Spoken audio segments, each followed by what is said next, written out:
Honorable, qu'est-ce qu'on finalement retenu? Qu'est-ce que l'opposition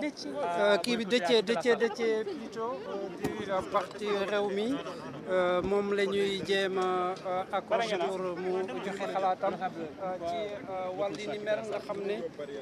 fu mu ne nii ñu ngi taxaw. Il nous était extrêmement difficile de continuer à assister à cette mascarade politique.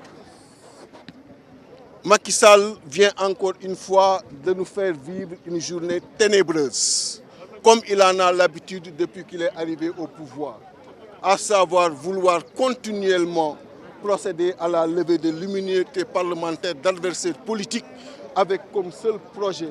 un projet funeste et hideux de l'anéantissement de ses adversaires.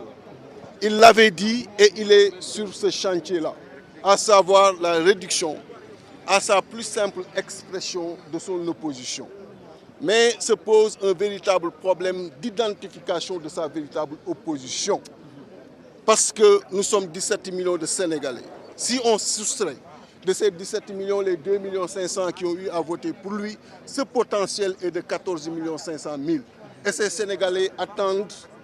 la prise en charge de leurs préoccupations du point de vue sanitaire, la prise en charge de leurs préoccupations du point de vue économique, social et autres, et non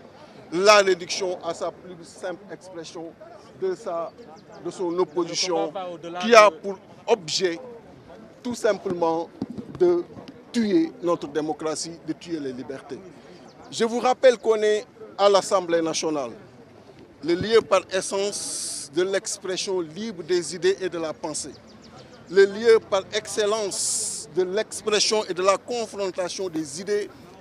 du débat également parlementaire. Mais vous êtes dans un lieu bunkerisé. Il faut qu'on vous rappelle qu'on est à l'Assemblée nationale pour le savoir. Vous avez même des difficultés à faire votre travail correctement parce que tout simplement, il y a des pas significatifs qui sont en train d'être faits dans le sens de la dictature. Et ces pas-là méritent d'être freinés tout de suite. Et c'est le lieu de faire un appel à tous les Sénégalais pour qu'ils se mobilisent pour arrêter ces pas significatifs que le président Macky Sall est en train de faire pour tuer notre démocratie. Cela veut dire cette mobilisation générale, prendre conscience de notre devoir, prendre conscience de nos responsabilités et arrêter ce projet funeste. Un combat de sauvegarde de nos libertés, un combat de sauvegarde de notre démocratie, un combat également contre toute forme de dévolution monarchique du pouvoir ou contre toute forme de maintien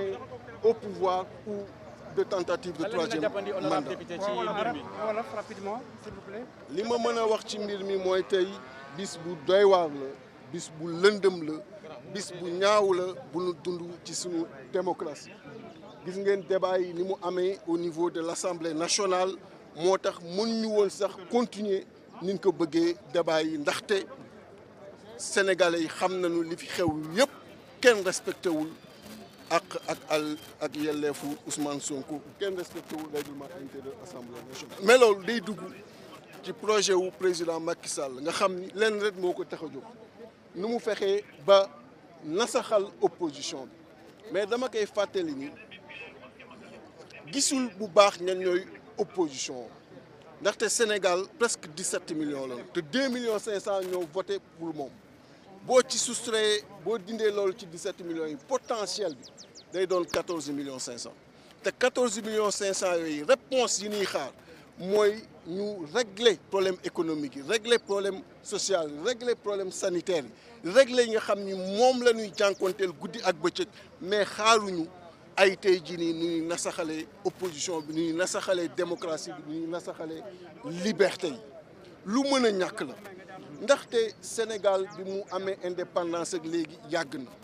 jéego yuñ ci jot a def pour suñu démocratie mën consolider wu jéego yu am solo la mais il faut ma fàttali leen que tey assemblée nationale la ñu nekk pour ngeen mën ko fàttaliku ndaxte fii la confrontation idée waroon am fii la débat libre waroon amee fii la ku nekk waroon mën a jaabante nu mu la neexee te dara du la ci fekk mais sunu travaux yooyu ñoo ngi koy def ñu bunkeriser ñu force de l'ordre yi taxaw ñëpp taxaw mu lay fàttali ay pas yi ay nit moso def bi ñuy dem ci dictature loolu ñu war ko rappeler et sonner la mobilisation ci sénégalais yëpp ku nekk foo mën a ne nga fexe ba def mbir mi sa mbir xam ni tu es menacé parce que démocratie bu menacé woo liberté menacé wu kenn nekkatul ci jàmm na ku nekk jóg def combat bi sa combat donc xeex pour sunu démocratie am jàmm la xeex ba képp ki nga xam ni tey opposition nga nekk nga mën conserver sa dignité et pas que ñu lay exposer ci complot vraiment yu ñàkk fayda yi ci kilifa gi nga xam ni ak monde bi fi mu toll préoccupation au niveau du monde fi ñu toll amoo leneen looy def lu dul xool nooy suivre les ay opposants di jéem di comploter contre ñoom loolu ñu koy naqarlu di ko ñaawul di leen fàttali nag que li ma waxoon que dinaa ñëw ci fan yi wax ak sénégalais yi lu ma nar a def la bu suñu borom maye ñu gudd fan ak wér te bu boobaa daa ngeen xam bu baax a baax a baax li nga xam ni moom laa